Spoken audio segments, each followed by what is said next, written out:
Sahabat Kompas.com, Rusia kembali melakukan serangannya di Ukraina. Kali ini mereka menargetkan Kharkiv, sebuah kota yang terletak di bagian utara Ukraina. Menurut pihak Ukraina, Rusia telah mengirim rudal jelajah ke Kharkiv. Alhasil, serangan Rusia itu membuat sejumlah situs infrastruktur penting rusak dan mengakibatkan listrik dan air di sebagian besar wilayah Kharkiv mati. Tak hanya itu, rudal yang dilancarkan Rusia itu ternyata juga membuat gedung administrasi di Kharkiv rusak. Одна из административных будівель в місті Харкові. Влучене пройшло, на наш погляд, РСЗО «Смерч». Це досить потужна зброя, призначена для масового знищення населення. Вони її застосовують серед білого дня в центрі міста.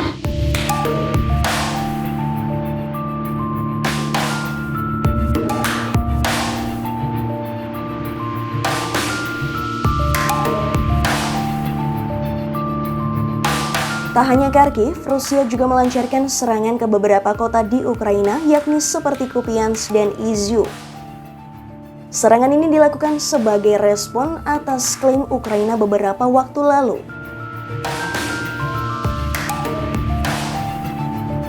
Pada pekan lalu, Ukraina memang sempat mengeklaim telah memukul mundur pasukan Rusia di wilayah selatan dan timur, termasuk di wilayah Izium, Kupiansk, dan Balaklia.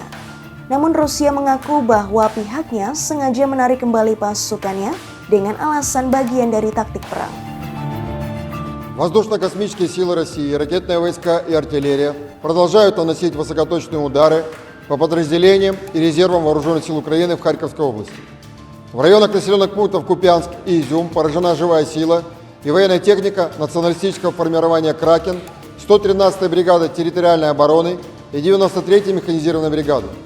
Потери противника составили до 250 военнослужащих и более 20 единиц военной техники.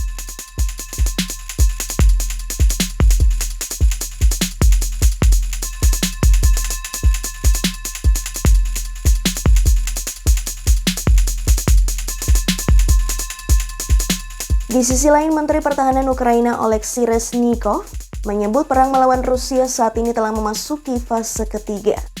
Menurut dia, fase ketiga bisa diartikan bahwa Ukraina tengah menyusun strategi untuk merebut kembali wilayah selatan dan utara yang diduduki Rusia. Lantas bagaimana dengan fase 1 dan 2? Menurut Oleksiy, fase pertama adalah upaya untuk mencegah dan menahan serangan Rusia. Sedangkan fase kedua bertujuan untuk menstabilkan kondisi garis depan dan menguji kapasitas ketahanan Rusia.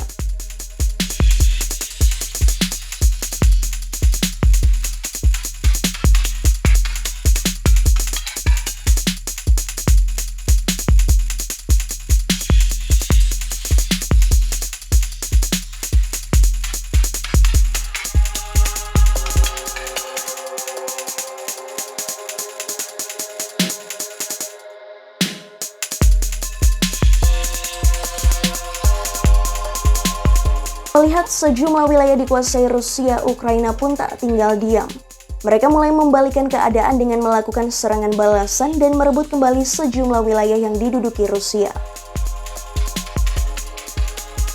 Terbaru, militer Ukraina mengeklaim telah merebut kembali sebanyak 500 km persegi wilayah Kherson Selatan.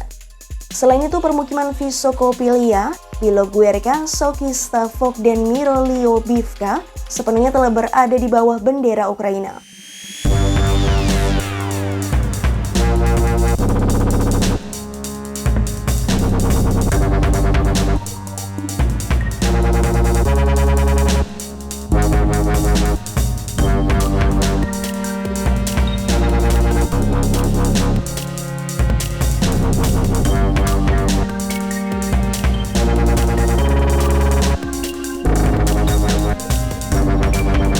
Rangkaian keberhasilan perebutan kembali wilayah Ukraina ini pun menimbulkan optimisme bagi mereka.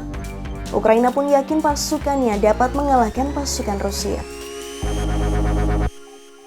Namun begitu, ada satu hal yang menjadi kendala bagi Ukraina, yakni pasokan senjata yang dinilai masih kurang. Oleh karena itu, Ukraina pun meminta negara-negara lain untuk bekerja sama mengirim alutsista pada mereka.